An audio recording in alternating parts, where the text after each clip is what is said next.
Welcome to Safety Talk. Personal safety expert Pete Canavan shares his insights and interviews experts who provide simple and effective tips, techniques, and technologies to keep you safe and secure both online and off. Here's Pete. Hello and welcome to Safety Talk. On this show, we discuss and bring attention to a wide range of personal safety and security products and solutions that are available to both businesses and individuals in the digital world as well as the physical world. I'm your host and personal safety expert, Pete Canavan. As a self-employed information technology consultant since 1995 and as a martial artist for over 20 years, I bring decades of personal safety and security experience to my role as the host of this show. To learn more about how I can help your corporation, college, or conference, please visit my personal site at petecanavan.com. Thanks so much for our listeners for being here. We appreciate you helping us spread the word about Safety Talk by sharing it in your social circles. And we've got another great guest for you guys today. He is a veteran of the IT and cybersecurity space, specializing in information security management and cybersecurity operations. He's the co-founder and senior VP of strategy at a company called CyberINT. He has more than 25 years of experience in IT and cybersecurity and focuses on cybersecurity risk management and operations across a wide variety of different industries, including banking and telecom, e-commerce, retail, infrastructure, government, etc. He founded CyberINT more than 10 years ago to fulfill the security threat detection and response services that he needed while he was working as a CISO for a company called Zim Integrated Shipping Services, which is one of the largest global shipping companies in the world. So it's my pleasure to welcome Itay Yanovksi to Safety Talk. Welcome, Itay. Thank you. Hi, Pete. Welcome. Happy to be here. Great to have you on the show with us today. Now, I've done some research and reading about CyberINT, as I do with all my guests and their companies. And so, cybersecurity and corporate safety have really been in the spotlight over the last few years as, major attacks just continue on really the largest companies and banks and even, to credit monitoring services. And these are companies that have, very deep pockets. They've got big budgets for their information technology and their security, but they still are being hacked successfully and information is being stolen, So it's looking, I looked over your site. I formulated some questions for you. We're gonna bounce over and show our listeners that who are watching. For those that are not, obviously take a look at the company website. And we're gonna get more into it. So we're gonna get right in. Sound good? Right. Yep. All right. So fantastic. So let's start off with really having you give us sort of a high level overview of what CyberINT is and what it can do for businesses in these different industries. So CyberINT is a provider of intelligence-driven detection and response services for a myriad of different companies around the globe in different sectors, in the financial sectors and in the e-commerce sector and telco sector. And I think the common thing about our customers is that are all undergoing some kind of digital transformation or digitalization, if you want to say. And what our role in their transformation is to ensure that they are doing that in a safe way, in a safe manner. And we do that by actually providing intelligence and actionable intelligence and, to help them go through these stormy seas of digital transformation. And within that, I would say that, there are some companies do technology, others do services. We think neither is something that suits the purpose.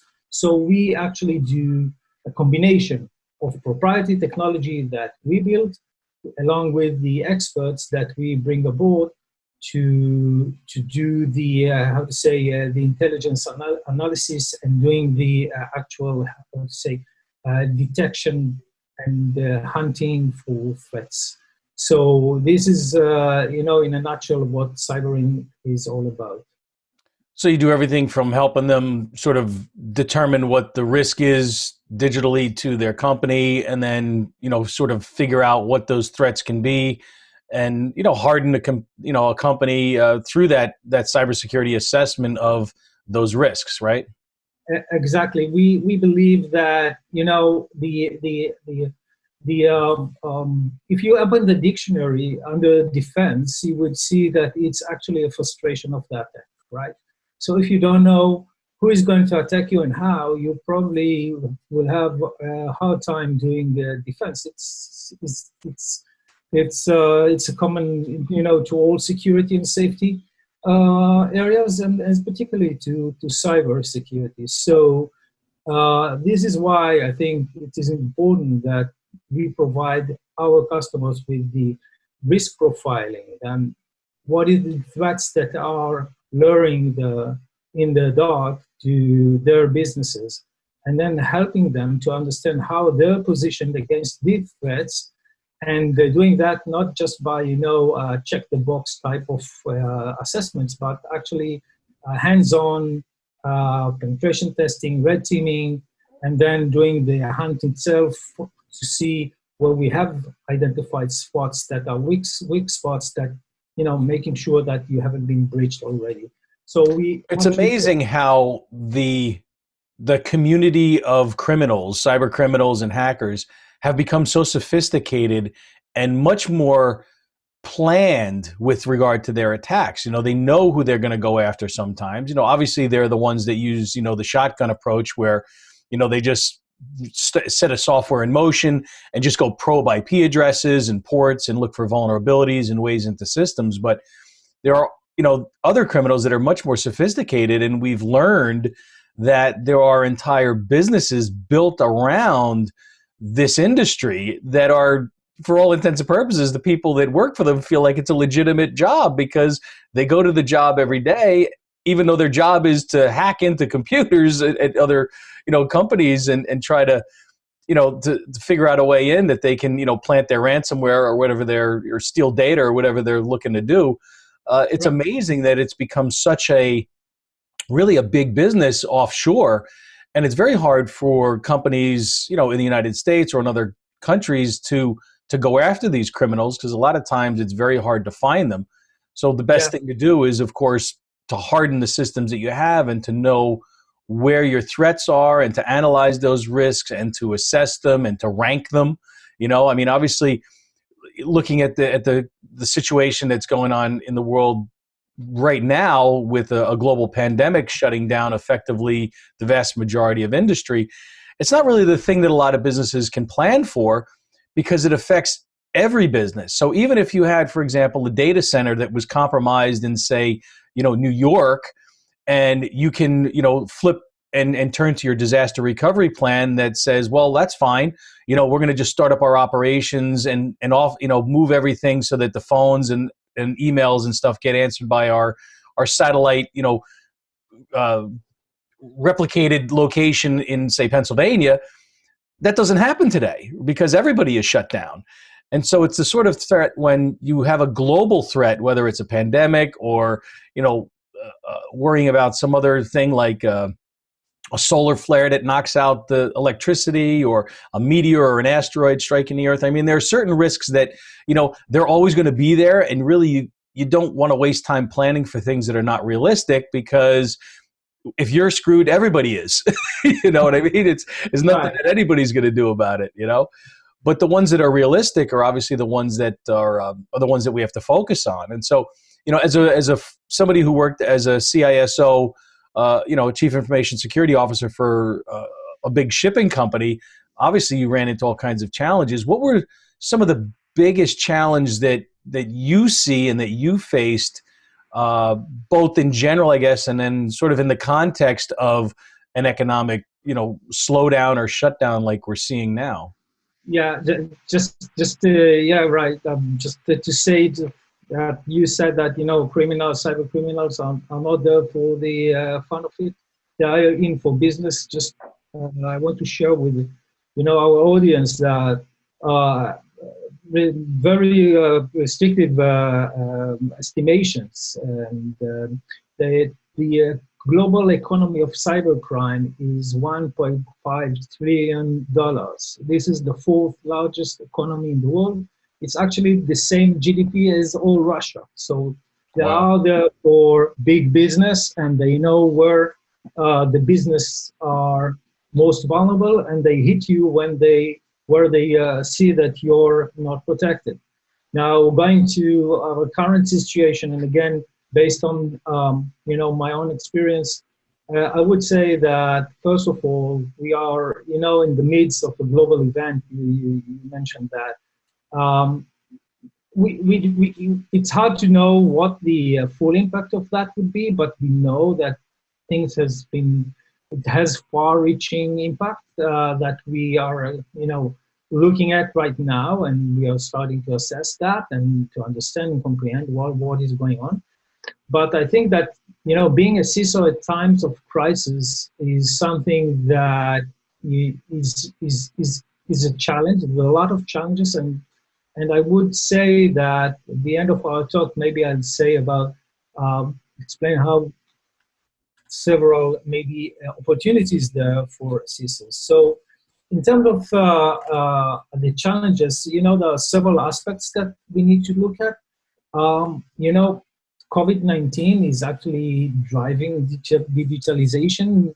Companies now must interact with the customers in an online type of fashion. They need to be able to provide an online type of shopping. Retailers, online shopping is their key to survival. If you like to say, they need to also transfer the goods, if they are not electronic, physical goods, to the house. So there's a lot of different aspects to this type of situation that we are in. That being said, economy slowdown. Again, depends on the sector and the changes in the way corporates work in terms of mobilization of remote workforce and the massive increase in usage of collaboration tools, remote access, and so on and so forth. So I think training is probably a big challenge, wouldn't you say? Because so many people have had to be forced into using these different technologies, whether it's Zoom or Skype or Google Hangouts or meetings, and these different types of online collaboration tools, as you mentioned, Itay. It's yes. I think a big challenge to get them trained and up to speed quickly. But then, of course, you have the massive challenge of how do you secure all these remote workers, especially those that are using personal devices now. They're using their home computer or their personal laptop to access corporate resources. That's got to give, CISOs just absolute nightmares, right? This is one of the things, that is when you're a CISO, you build your own defenses, and you have some assumptions that, there's a workforce that you protect working from the offices, and some other workforce that you find a way to protect when they work from afar, but always on a temporary basis, not on a day-to-day type of engagement. And this really brings out several challenges, not beyond the fact that some of the controls that you have within your network for protecting the perimeter are just not valid when people are working from their computer or the laptop, worker laptop. Some of the controls just doesn't apply, and that leaves vulnerabilities to the criminals and hackers to explore and exploit. And I think that another aspect that is challenging is being able to maintain these remote platforms security, meaning how do you monitor that? How do you patch that? How do you even, being able to see that if something happens, what is the risk that you have? Has this computer been connected to VPN? Has it been connected to any SaaS corporate, application, business application that are now being accessed not from the office, but from afar? So there's a lot of different moving parts now that you, as a CISO, need to take into consideration. But I think that if we only focus on that, we might miss the whole picture that a CISO needs to look at when talking about COVID-19 challenges. So what would you say are the most common types of threats that CISOs should be looking at today? I think that, of course, one challenge that they need to look at is all that I said is we talked about that, the endpoint type of remote working, work from home type of theme that they need to work their head around how to secure that. Remote access points are being targeted right now as points of entry or points of attack for different threat actors. I think on top of that, you should also take into account the cloud risks that are intensifying now, either due to the fact that businesses are going more digital and they just, deploy more capabilities that are on the cloud. So, all that shadow IT type of risk that you have, or other external third-party vendors that provide some access, and you need to control that. And you have mentioned, companies that have been compromised due to the deeds of third-party vendors that has been, providing them with services. So your information is being handled, sensitive information, be it business or private information, is handled by third-party vendors. And how do you maintain control during this period over that information while it's being extensively more open? And that is definitely the challenge, because there are, we've always had to deal with threats to the safety and security of the corporate network and of the resources and that the data, that sit behind the network. But with the huge increase in usage of resources with regard to things being online, like cloud-based solutions, which, on the one hand, they're great because you don't have to worry about people, always upgrading the individual components of application software on their computers, right? They're just accessing things through the web and through a, supposedly secure interface. But I think with the increased usage of things like two-factor authentication, and in some cases even, three-factor authentication, that's probably, at least in my opinion, probably one of the best ways that we can secure access is by forcing people not just to punch in their name and their password, but have that system now reach out to them through an email or through a text, or maybe in some cases both, and make sure that they can now enter in that additional piece of information that secures that connection. And then hopefully once that connection is made, it's encrypted and it's fairly secure, so that it's not going to really be able to be compromised, the data that's in transit, because all the packets and stuff are the data is being encrypted. So even if it isn't, somehow grabbed, they can't read it. So, wouldn't you say that probably that the use of increased, 2 and even 3-factor authentication is probably something that most businesses should adopt if they haven't already? Yeah, I think that's you don't need the COVID-19 to have that recommendation. This is right across all, anywhere that you can, enhance authentication, is 2 or 3-factor authentication, just do it. This is something that needs to be a built-in thought of how to secure. However, you need to also take into account that if the platform itself, that you are doing the authentication upon that platform, on top of that platform, is compromised due to a phishing mail that has been with malware that you have just 10 minutes ago activated, and now you're doing all the authentication of the world that you want to do. This is something that at the end of the day could be exploited to use you as a conduit into the next, resource that the hackers are looking into. So that must be kept in mind, and this is specifically correct for these times that we are talking about remote workforce. One more aspect, Pete, that I want to stress is that it's maybe less technical, more like soft skills for CISO. This is the realization that many businesses now are on transition mode. They are not business, are not as usual. So being a CISO at these times, and I myself was experienced that, bring a lot of pressure on you to authorize, and support the way of business initiatives that are, hopefully would help your business recover.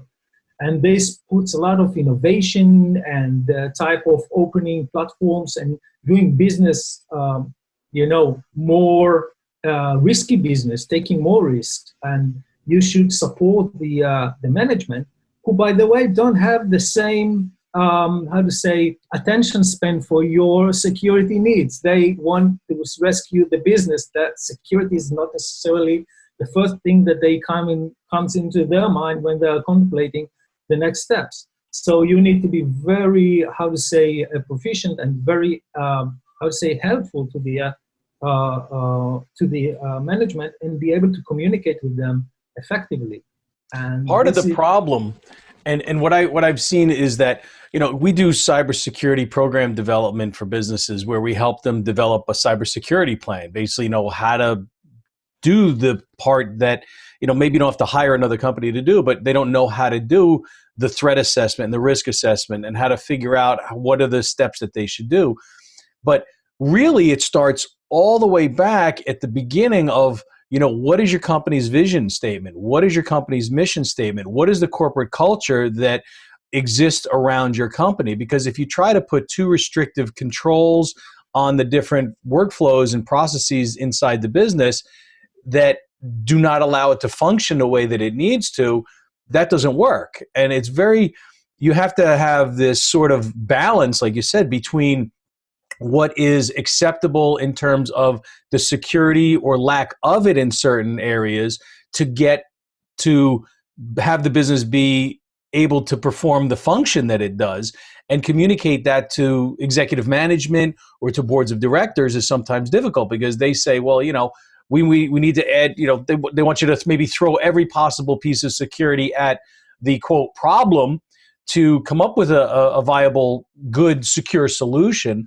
But that may not always be in the best interest of a company. And would you agree with that? Yeah, I think that you got it right. This is exactly the balancing act that you, as a CISO, you don't need to be responsible for that. You're not the owner of the risk. The business is the owner of the risk. You need to be able to express to the business the risks and explain exactly what are the consequences of each decision, what are the upsides and downsides of each decision, and let the management have more informed decision and intelligent decision to make the intelligent decisions.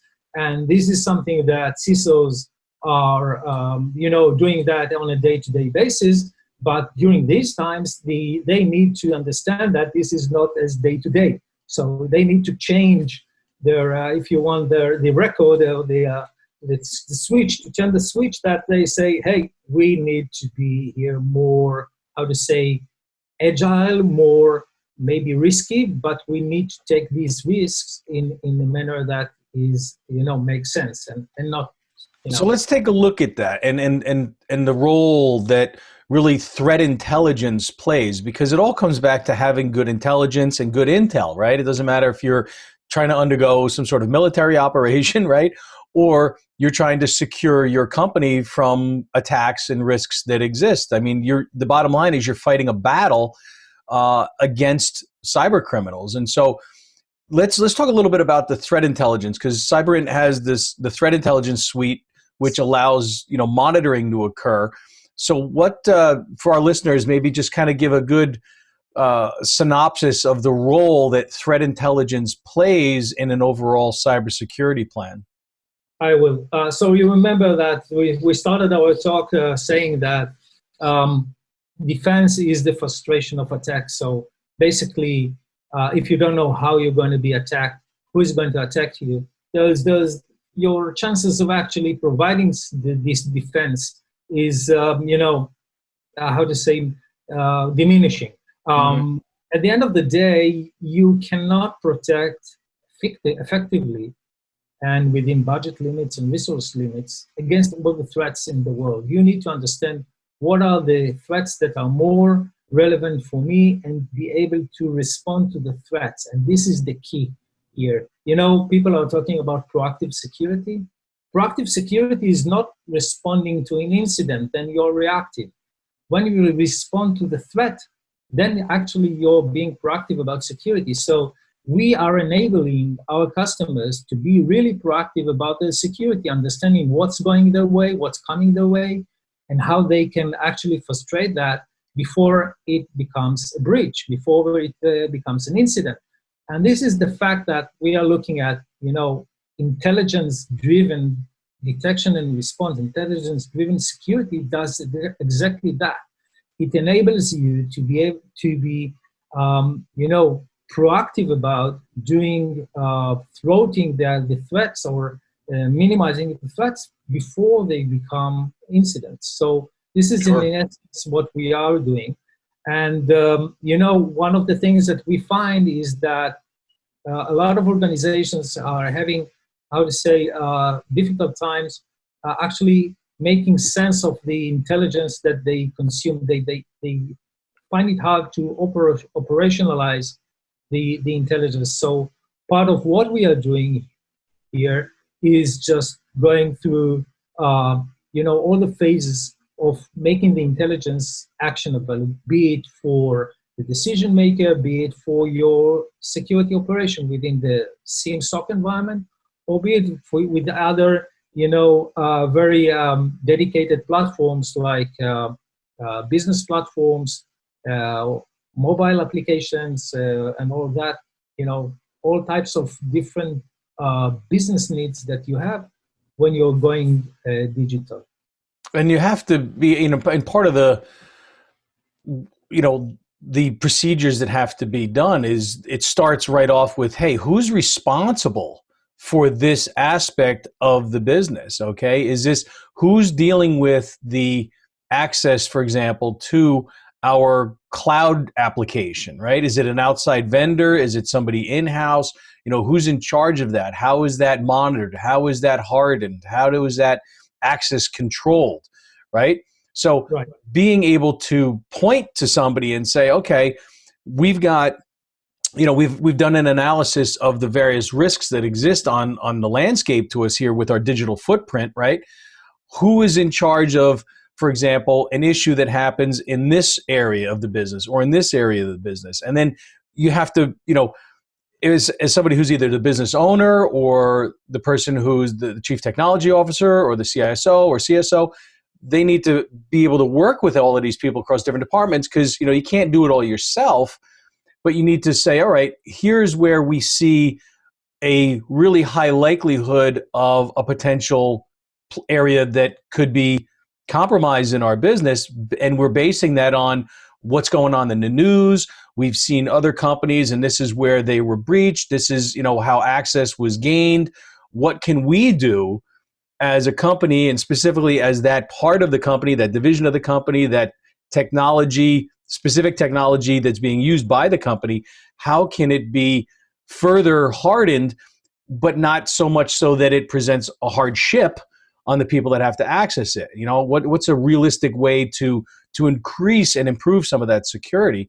And of course, as you mentioned, it's all, threat intelligence is really, maybe not step one, but step two in that process by looking at what is happening in the industry and around the world. And the only way that we can really do that is by staying informed and staying in touch and, reading stuff on different blogs or, subscribing to different maybe podcasts or subscribing to different newsletters that give us that information so that we know, wow, hey, here's a problem that we're starting to see, emerge more frequently, maybe in this particular industry, whether it's financial services or manufacturing or banking or, local government, because these are all different areas that are targeted by cyber criminals. And so having the proper way to do the research and look at that, and I have pulled up on the screen now, the cyber research side of what you guys do, because you have to focus on what's going to happen, that could happen, and then how do we deal with that in real time? How do we stop that threat in its tracks?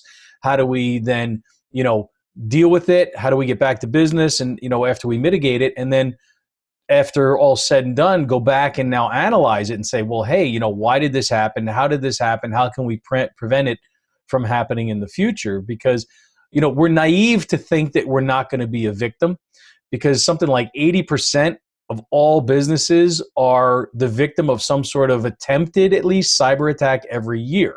You've probably heard the similar statistics there. Right. That's huge. I mean, if you're talking 8 out of 10 businesses are being attacked and most of them don't even know it, that's a huge problem. You've got to make sure that you have technology in place that's showing you that, your network is being probed, that, attacks are being attempted.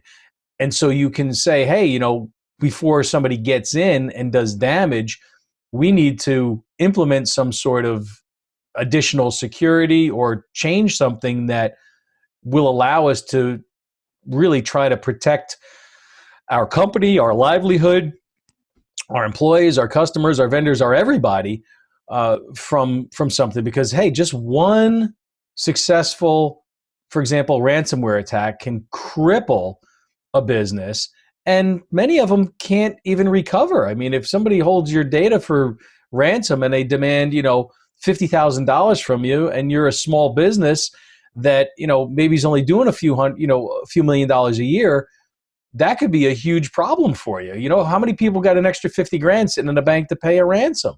Not many.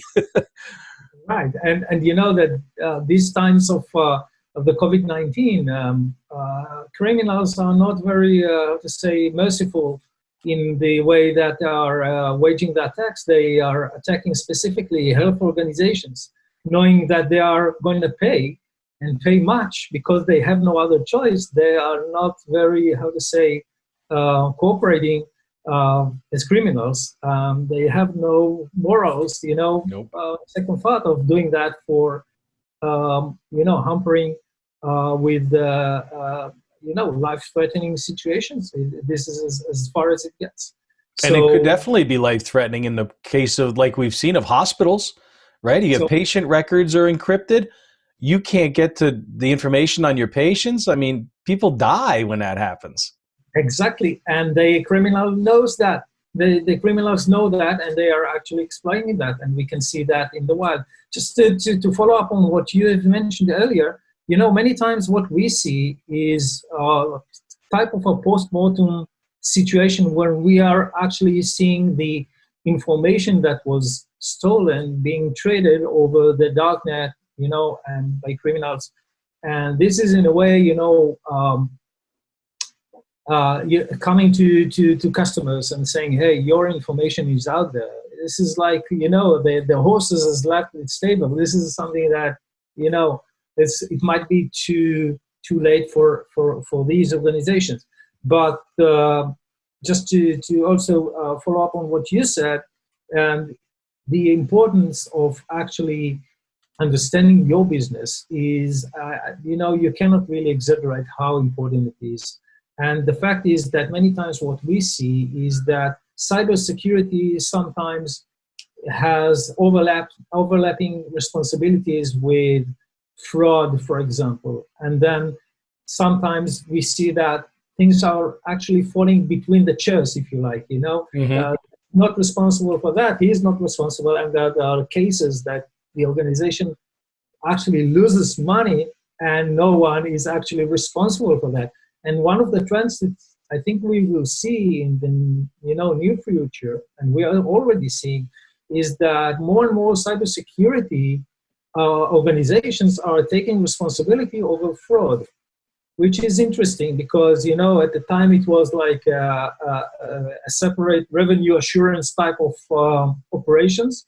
But now we can see that more and more organizations are realizing, especially on the digital type of transformation, digital area, that the most competent body and most, how to say, operational competent body to do that is actually the cybersecurity. So this is some interesting trend that I think we should monitor during the future. Sure. Well, then that kind of brings me to, there's only so much that we can control, and we meaning, you know, somebody who is trying to secure a business, right? For whatever standpoint that is, you know, on the business side of it. But we don't have the ability to do much with regard to, say, third parties, right? When we have third-party partners that are maybe accessing our data, or, you know, accessing some systems, you know, maybe to check on order status or update shipping information, or to get POs or whatever it happens to be. So how can we try to mitigate some of the risks from our third-party partners? Do we have to, you know, turn around and get with them and say, hey, look, you know, you're accessing our systems. We need to make sure that you guys are secure and compliant. We need to understand the security in your company. So how do you deal with that when you're dealing with somebody that you may not have direct control over, but yet you're so tightly integrated as partners, and them being a third-party partner with your business? How do you sort of make sure that things are as secure as possible when that happens? Yeah, this is indeed a very good question, because we are seeing a lot of security breaches actually originating from third parties. And at the end of the day, you know, as a business, your customers are not interested or to hear that the leak was originated from a vendor. They have provided you with the information, and they trust you and not the third party.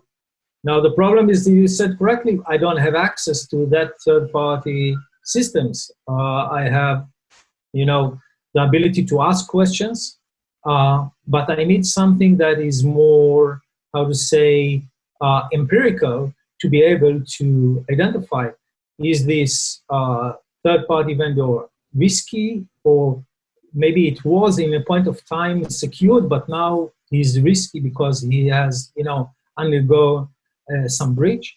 And this is, again, a place that threat intelligence, cyber intelligence could actually come into play, because when we collect information about, you know, threats and threat landscape, we do not collect information that pertains only to our customers. We actually collect a lot of information pertaining to many other companies. And one of the things that we can provide, and we are providing our customer, is to actually understand what is the status of their third-party vendors in terms of how risky they are, when we are looking at the information that we have passively collected about that third party. So we can score, actually provide a score, how this third party, what's the level of risk that this third party represents. And this is one of the things that we see that is getting more and more attention from our customers, you know, the breaches that are going on. And that is a capability that is, again, returns to the ability to collect information and analyze information in an effective manner. Then you run into the all-important question of, okay, so we've asked some questions of the third party, and maybe they've given us some answers that we don't like, right? So now how do you handle that? You know, do you say, well, you know, and that could be very, very touchy, because, you know, if it's a big partner and you're representing a large, you know, amount of commerce, you have to kind of walk on eggshells maybe a little bit and say, hey, you know, we've noticed that you guys are not utilizing whatever, or your level of encryption is not as high as we would like to see. If you want to continue to do business with us, you know, after, say, you know, the first of next year, you need to make sure that your systems are upgraded to this capability, that sort of thing. So I think probably the most, you know, tactful way to do it is to maybe make some recommendations without trying to jam it down their throat, but say, look, you know, we take security and our data, you know, ability to protect that data of our customers and everyone else very seriously. And, you know, we've implemented all of these things on our side of the equation to make it protected. And when we've looked at and analyzed our third-party vendors, you came up as someone that wasn't quite up to speed with where we would like you to be. And then, I guess you kind of got to handle them with kid gloves a little bit, right? And make those recommendations and then hope that they do. But if they don't, there may have to be some sort of consequences. I totally agree with you. And, going back to the COVID-19, you can see what happens with Zoom. A lot of customers are now questioning us, should we use Zoom as a platform for video conferencing, taking into account all the publications that we have about leaked credentials and vulnerabilities and so on and so forth.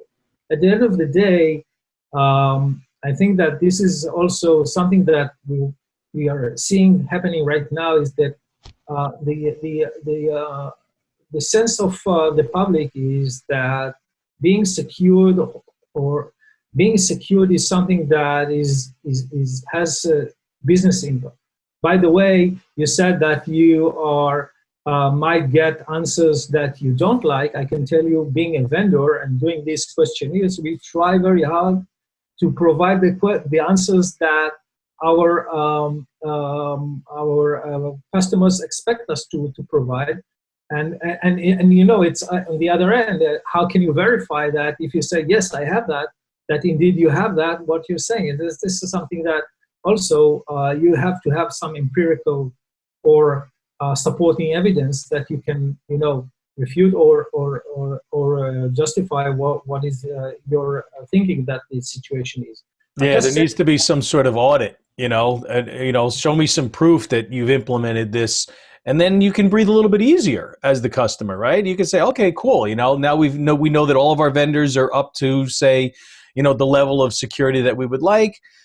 You take a little bit of a sigh of relief, right? Because, there's no such thing as 100% security. It doesn't exist. I don't care in any, business, right? There's no such thing as 100% security. The only way you're not going to get hacked is if you got a standalone computer, you're not connected to any network, and then you're limited with what you can do there. So, welcome to do business with such a computer. Right. I mean, you have to be connected today, and therefore there is always going to inherently be a risk that exists to you as well as to every system that you connect to, and vice versa. You connect to a compromised system, and now your system is got a problem. So. So when you were working as a CISO, what were some of the biggest security challenges that you had to face in that role? And that would really help some of our listeners gain a little bit of insight into the sort of things that they can expect to have to deal with. Yeah, I can tell you that I had, it was during the economic slowdown of 2008. And I was global CISO for Zim. During that crisis, I had like a budget freeze for almost a year, a complete year of budget freeze. And I can tell you that looking backwards, it was actually one of the best years in terms of cybersecurity that I had as a CISO, because I had the time and energy to actually work on internal processes, on system integration that I haven't, I've been chasing around technology, chasing after technology, as many CISOs to implement, and the best of breed and all that, and the latest and the greatest. And then once you have that, you actually can focus on a lot of aspects that are more, neglected in a day-to-day type of this race. And this is working on integration, working on communication with the top management. I mean, what are the KPIs that you report about? How can you justify the budget that you are asking for, and so on and so forth? You have to perfect that and do that in a much more, efficient and effective, manner. And this is, I think, one of the things that I have learned during these times.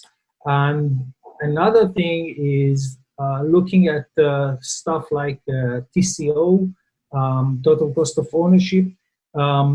when you're when you're growing, sometimes you have that in mind, that you want to build your own organic capabilities, but then you come to realize that you might need assistance from other companies, and have like some of the services as a managed service. And this is something that also, as a CISO, I think that is something that you need to contemplate these days, and see what type of operation you think is a core competency, and what is the type of operations, security operations, that you should outsource. You become like a mini business, if you like, of providing security to your company. That is, I think in a nutshell, the overall things that I see as a CISO. Now, looking at the angle of current situation, I think that at the end of the day, you have to look at the controls that you have before the crisis, and now to compare what is the situation that is happening now. Control after control, just go through your controls. Make sure that if it's not effective, what are the mitigating controls that you can employ? And this is a work that needs to be done. And I think there's no shortcuts here. I mean, you really need to look hard into your current security status, and not even stick to old plans that you have that were based on another situation that is no longer valid. You need to understand that the situation has changed. This is somebody has moved the cheese. Something is different now. And absolutely, you raise a good point in that it's a good time for companies to assess what they've got, because you now have changed the game, and a lot of times it was rushed out. And so, in the I don't want to sort of say panic, but in the increased immediate need to allow people to access corporate resources remotely, I'm sure, and I'm sure you agree with me, that things were done sort of quick and dirty, and not really done and rolled out the way that they normally would have, because typically there's some sort of life cycle there, right? Where you have an environment, you roll out some new technology or some new means of access, you test it maybe in a test environment, you analyze it, you take looks at it for over a period of time to see if there's any weaknesses. Well, most businesses didn't have that luxury. If they had something in place prior where they had remote workers and things, then okay, great. Then you just kind of expanded your capabilities, and that not a big deal. But if you did not have that capability, or if you had very limited capability in the past, and now all of a sudden, instead of rolling it out and you've had maybe 20 people accessing the system remotely, now you've got 200 or 2,000 accessing it remotely. What sort of implications does that have in terms of the strain on resources, and what does that do for performance of the programs that people need to access? And then obviously the security side of it is you just took your digital footprint and your risk size, and you went from just a very small pool of potential risk areas, right? And you expanded it out exponentially in a lot of cases.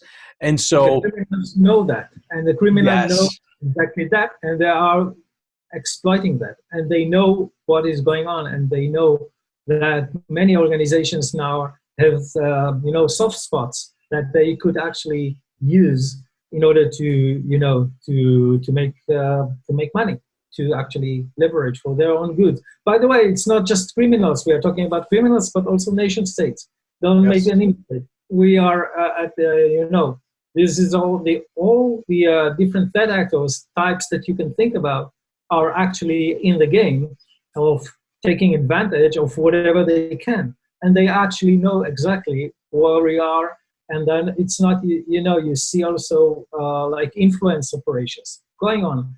Anyone is just using this situation to their benefit in the way that they think best serve their interests. That is the equation here.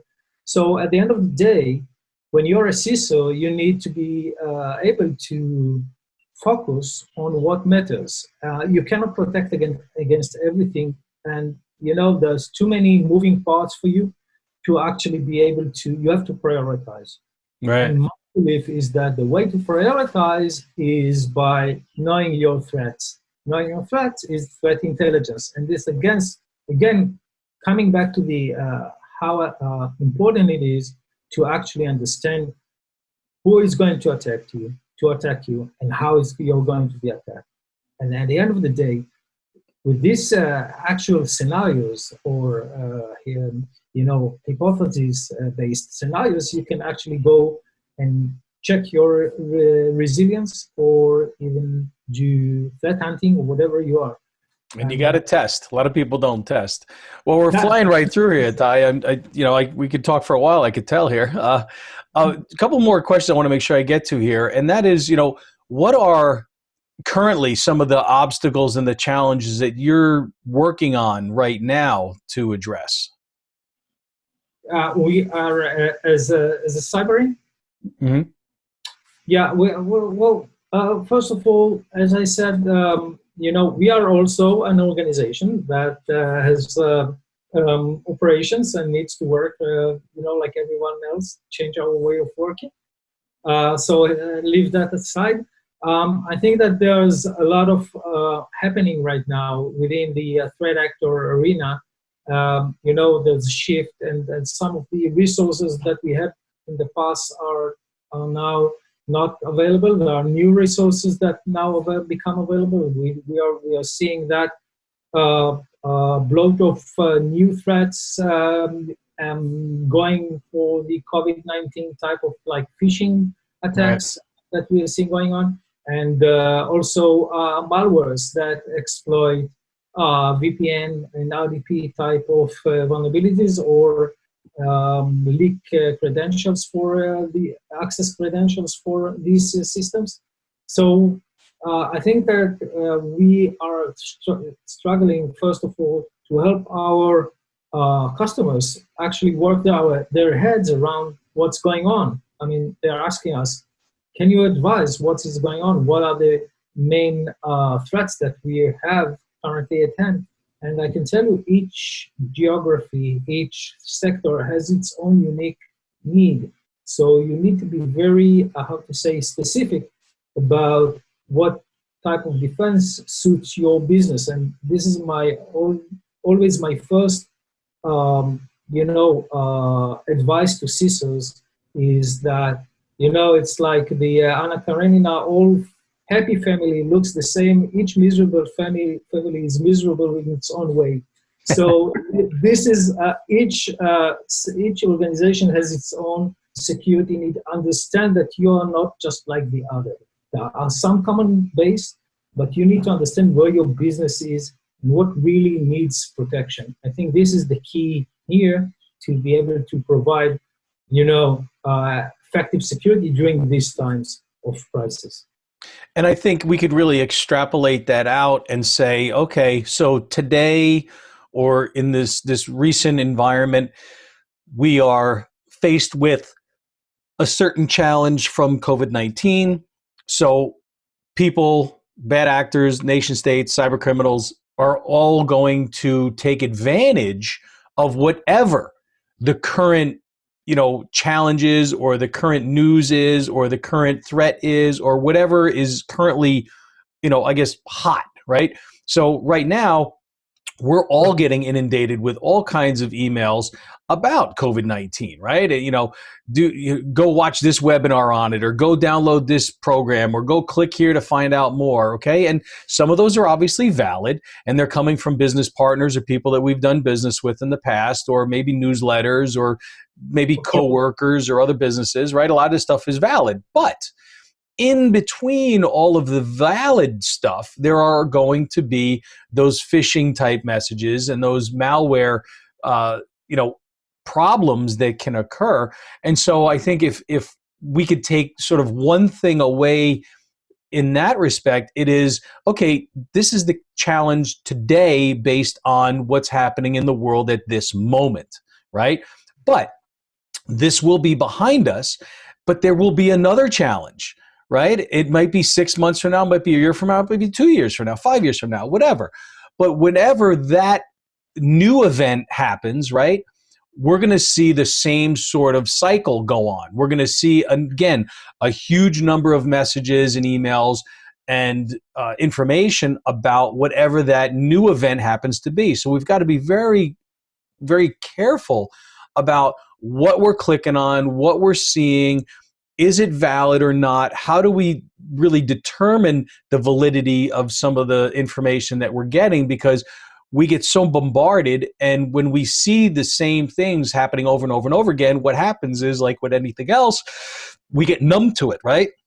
Right. We after a period of time, we don't even see it for what it once was, right? It's like you get numb, and it's like, okay, yeah, whatever, another message about this, what's this one about? Or just delete it. Or, you know, we can get very complacent when that occurs, and that is one of the most dangerous things that could possibly happen, is allowing that complacency to allow us to drop our guard and not be vigilant about it. And so it's so important to stay up on the current trends, the current threats, what's out there, what new technologies can help us.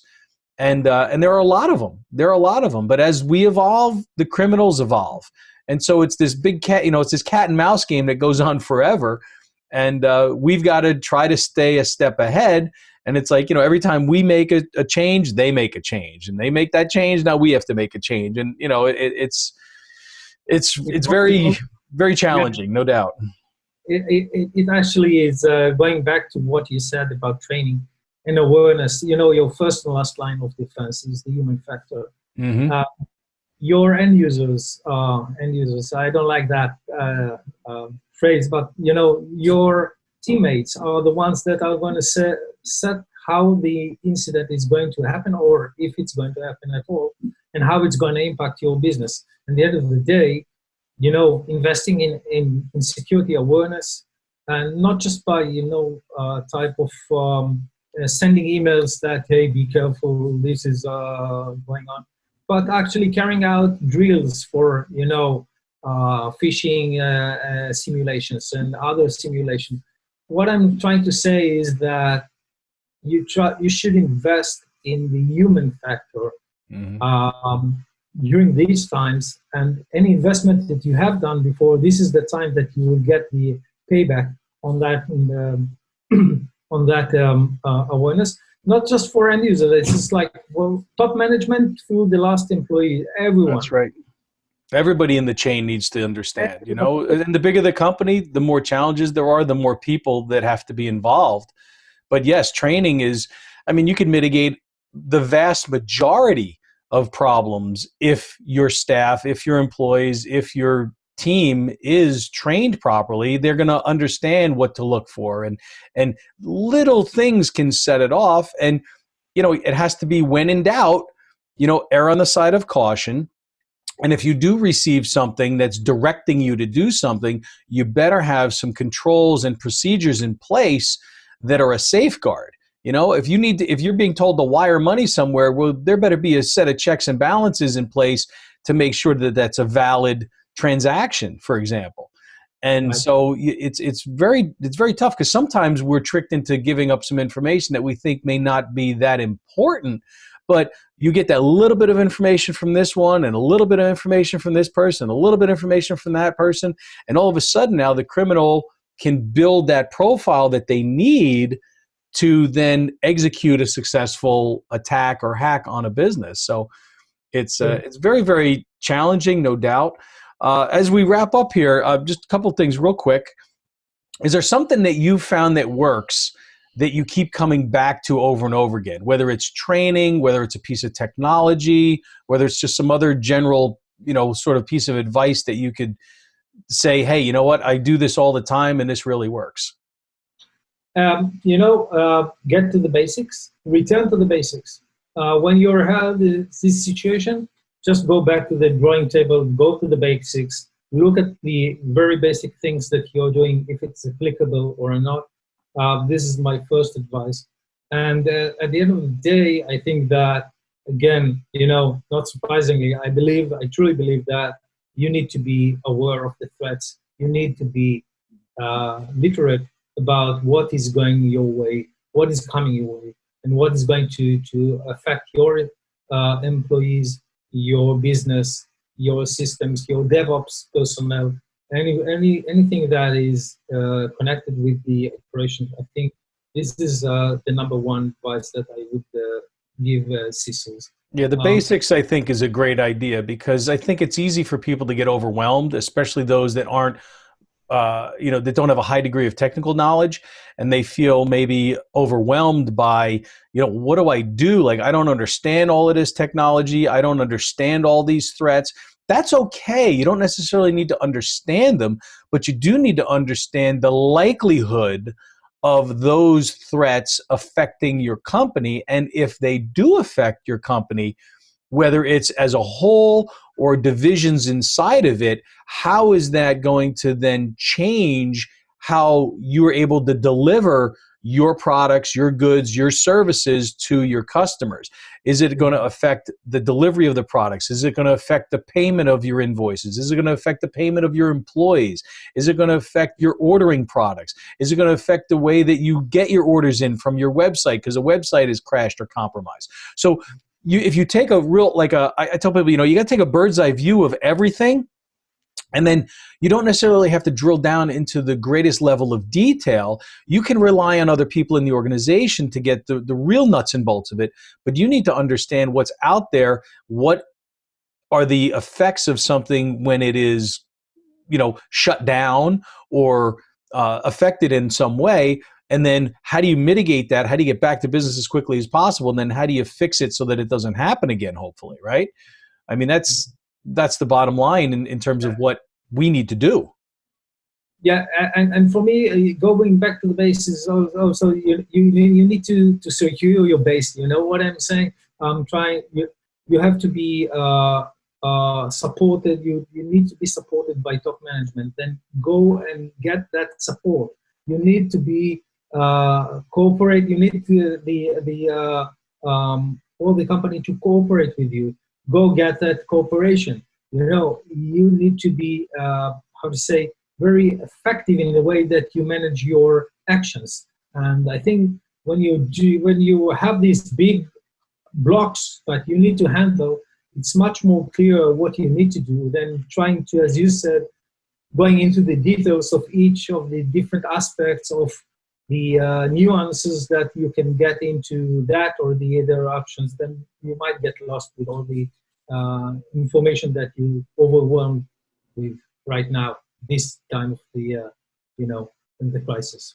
So I asked you what you thought did work. I'm going to play devil's advocate and finish up by asking, what is something maybe you've done that didn't work out the way that you thought it might? Well, it's an interesting question. I think that at the end of the day, you need to understand that the maturity level of the security organization can be so much different from the IT organization. I think this is one thing that I was thinking that I could do, because I was reporting directly to the CEO and not to the IT. And I thought that I could, do things much more maturity in terms of how I ran security than the IT, while that was apparently not the case. So this is something that, I have learned the truth in trial and error type of lesson that I got. Very good, because IT and cybersecurity, they depend on each other, but they're kind of two different sides of the same coin, because they have to be separated. You can't have the IT handling the cybersecurity, and you can't have cybersecurity handling IT. They've got to be separate, because your IT department is part of the company that helps create the value for the organization, whereas the cybersecurity side of the business has to protect that value. So you can't have the same department sort of auditing itself, right? It's not like I'm going to create this and I'm also going to protect it. No, you're going to create it, but then you've got to have somebody else objectionably, look at it and say, okay, how can we best, deal with protecting what it is that we're creating here? And it has to have that sort of that partnership, right? It's sort of a marriage between the two, but yet they have their own set of responsibilities. They have their own, they still have to be separated in order to be the most effective at it. And so if a company says, hey, I've got an IT department, they handle my cybersecurity, no, you must have it different. It has to have somebody, at least some single person, if not a whole team, that is apart from it, that can look in, but they have the ability to look at things in an objective way and then make recommendations, and some will be maybe implemented and some of them won't. Again, going back to how restrictive or not you are, because a company like in the financial services industry or in insurance or in health obviously has to have much tighter controls on data than, for example, a software development company or a company that's maybe just doing some manufacturing, right? So they don't need the same level of security necessarily, but you've got to understand that difference. And so I really appreciate you coming on. Just to say that one more comment regarding what you said. With regarding to the financial industry here in Israel, I was one of the authors of the regulation for cyber security for the banking industry here in Israel. And we have defined a different role for the cyber defense officer than from the CISO. So it's not just for that exact reason that you have mentioned right now. So wow, cool. You're awesome. Well, I appreciate you coming on here. Obviously, if our listeners are interested in learning more about you, Itay Yanovksi, or the company CyberINT, they can go to the website, which is cyberint, cyberint.com, of course. They can also find you on social media. I see you guys are out there on Facebook and LinkedIn. They can search for you and connect with you that way. I'll make sure that I post your links in the interview. Before I let you go, are there any last thoughts for our audience today? At these times, things are working both ways, so to speak. There's a time of challenges, but also great opportunities for CISOs to shine out and bring value to their organization. So look at the upside rather than downside. That is my final advice. Right, justify your job, right? Make sure show them your value, right, by protecting the organization. Think like an entrepreneur, not just like an engineer. That is my thinking. Very good. I like that. That's great. Well, for any of our listeners who want more information on cybersecurity, you can also learn the 7 simple steps to create a cybersecurity program for your business by visiting cyberbizplan.com. So thank you for being on Safety Talk, Itay. Thanks for our listeners for tuning in to Safety Talk. You can always get more information as well as past episodes and the latest news about safety at safetytalkpodcast.com. And all of our interview videos are available on our YouTube channel that you can get to by going to safetytalkvideos.com. So until next time, everybody, please stay safe.